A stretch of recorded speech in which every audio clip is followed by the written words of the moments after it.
کہ ہمارا مینڈیٹ چوری ہو گیا تھا، باوجود اس کے کہ ہمارا لیڈر کو جیل میں رکھا گیا تھا، ہمارے لیڈر کو 5 دن کے اندر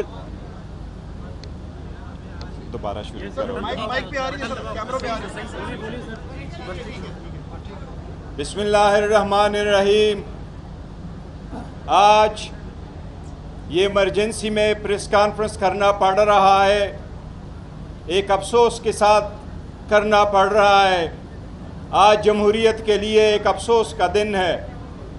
پاکستان تحریک انصاف نے ہر ممکن کوشش کی کہ جمہوریت چلے، ایوان چلے، لوگوں کی حقوق کی تحفظ ہو، عدلی آزاد ہو، باوجود اس کے کہ ہمارے لیڈر کو ناحق جیل میں رکھا گیا۔ 2 سال پورے ہونے کو آئے، 5 دن میں 3 سزائیں دی گئی، 45 سال کی سزا سنائی گئی۔ پہلی مرتبہ پاکستان کی ہسٹری میں ایک ہاؤس وائف کو، ہمارے لیڈر کی بیوی کو، شریک حیات کو سزا دی گئی تاکہ خان پہ پریشر پڑے۔ اس سب چیزوں کے باوجود ہم بڑھتے رہے، اس سسٹم کا حصہ ہوتے رہے، ایوان میں رہے، بائیکاٹ نہیں کیا، دھرنا نہیں دیا، ایوان سے باہر اسمبلی نہیں لگائی۔ یہ سب کچھ ایز اے پولیٹیکل پارٹی جانتے تھے۔ ہمارے لوگوں کو جب الیکشن نہ کرنے دیا تو تھرڈ ٹائر آیا، انہوں نے بھی الیکشن کی، لیکن ظلم، ناانصافی اور مساوی سلوک کی انتہا ختم نہیں ہو رہی۔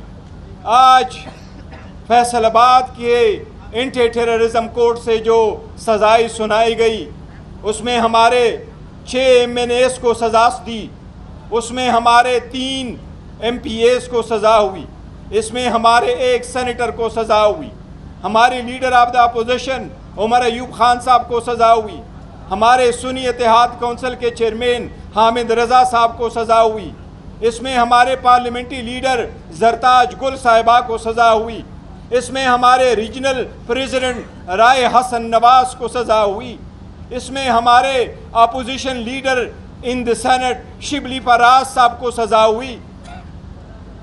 آپ ان میں سے کتنوں کو بڑھائیں گے؟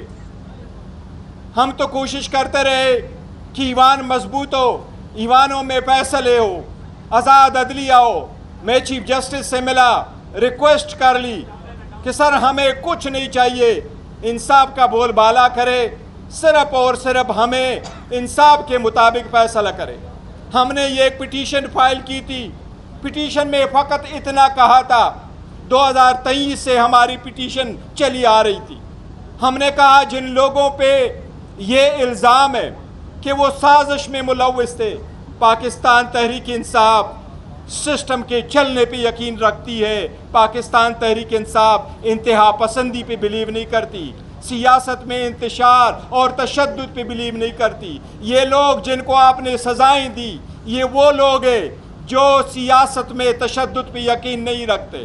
یہ ہر وقت موجود تھے، انہوں نے اپنے سارے فیملیز کو قربان کیا، بہت زیادہ قربانیاں دی، لیکن یہ سسٹم کے اندر رہے، پارلیمنٹ کے اندر رہے، آواز اٹھاتے رہے۔ کن لوگوں نے ان کو باہر نکالا، ہسٹری بتائے گی۔ چیف جسٹس صاحب کو ہم نے یہ ریکویسٹ کی کہ 2 بجے تک صبح کے وقت ٹرائل چل رہا ہوتا ہے، کیا دنیا کی مہذب دنیا میں کبھی ایسے ٹرائل چل رہے ہوتے ہیں؟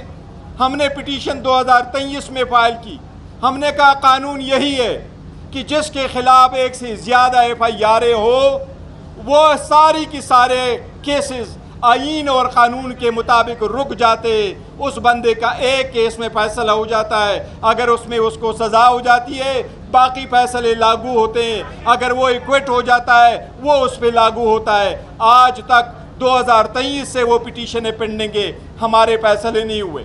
یہ جو فیصلے آ رہے ہیں اس سے ملک اور قوم کا سخت ترین نقصان ہو رہا ہے، اس سے ڈیموکریسی ڈیریل ہو جائے گی، اس سے ڈیموکریسی ایٹ سٹیک ہے۔ الیکشن کمیشن گھنٹوں کے حساب سے ہمارے بندوں کو ڈسکوالیفائی کر رہا ہے۔ آئین کہتا ہے کہ صرف اور صرف وہ لوگ جو مارل ٹرپیچیوڈ میں اقوال ہو ان کو ڈسکوالیفائی کیا جا سکتا ہے۔ الیکشن کمیشن ایک سٹروک آف اے پین سے صرف رات کے وقت بیٹھ کر کے سارے نوٹیفیکیشن کر رہا ہے۔ یہ وہی الیکشن کمیشن ہے جو ہم جنوری 2025 کو اس کی مدت ختم ہو چکی ہے، ہم کہہ رہے کہ اور چیئرمین الیکشن کمیشن آ جائے اور 2 ممبران صاحبان آ جائے، آج تک وہ نہیں ہوا۔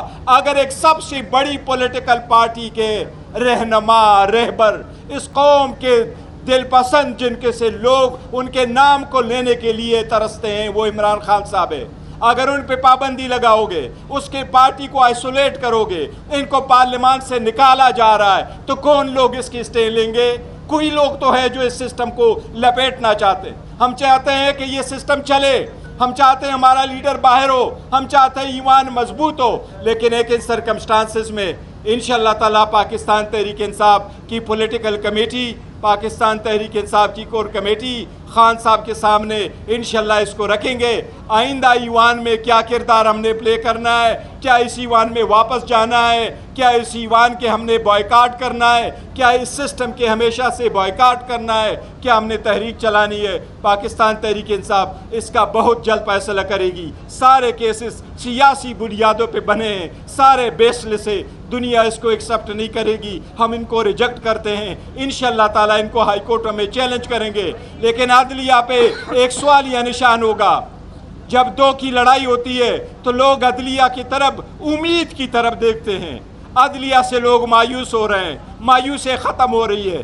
اگر ایوانوں سے مایوس ہو گئے، سیاستدانوں سے مایوس ہو گئے، عدلیہ سے مایوس ہو گئے تو سسٹم کولیپس کر جائے گا۔ میں سمجھتا ہوں اب بھی وقت ہے ہوش کے ناخن لے، اس سسٹم کو بچائے، ورنہ ایسا چلتا رہا تو میرا خیال ہے ملک اور قوم کا بڑا نقصان ہو جائے گا۔ صاحب 5 اگست کو آپ احتجاجی تحریک کرنے جا رہے ہیں، یہ جو فیصلہ ہے اس کے بعد بھی آپ کوئی مفاہمت کی گنجائش آپ لوگوں کے لیے بچتی ہے؟ دیکھیں، مفاہمت کی بڑی خان صاحب نے کوشش کی، خان صاحب نے کہا ڈائیلاگ ہو، اس وقت ڈائیلاگ کا اناؤنس کیا خان صاحب نے جب ہمارا مینڈیٹ چوری ہوا، اس وقت ڈائیلاگ کا اناؤنس کیا جب ہمارے لوگوں پہ گولی چلی، اس وقت ڈائیلاگ کا اناؤنس کیا جب ہم نے دل کے ساتھ باوجود اس کے کہ اس لیڈر کو باہر نہیں آنے دیا، ملاقات نہیں ہونے دی، بچوں سے بات نہیں ہونے دی، پر پاکستان کے آواز آئی، اسٹیٹ کی آواز آئی، پاکستان نے پکارا تو پاکستان تحریک انصاف ساتھ کھڑی ہوئی۔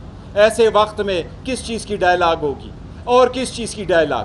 ایک کو اٹھانا، ایک کو جیل میں ڈالنا، یہ سسٹم اس طریقے سے اگر آپ چلاتے ہیں تو آپ کو مبارک ہو، یہ نہ چلنے والا سسٹم ہے۔ سر، اس سے قبل یہ کہا جاتا رہا کہ بلاول بھٹو زرداری کو لانے کے لیے P T I opposition leader کے طور پر پی ٹی آئی کے بہت سارے لوگوں کو مائنس کیا جائے گا۔ یہ آپ کی یہ سیاسی کوشچنز ہے، کس کو لایا جا رہا ہے، کس کو نہیں لایا جا رہا ہے۔ جتنے بھی لوگ لائے ہیں فارم 47 کے آ گئے ہیں، فارم 47 کے لوگ کہاں چلتے ہیں؟ ان میں سے کسی کو کہو، میرا نہیں خیال ان کا دل اور ان کا ضمیر سمجھتا ہے کہ وہ جیتے ہوئے ہارے ہوئے لوگ ہیں۔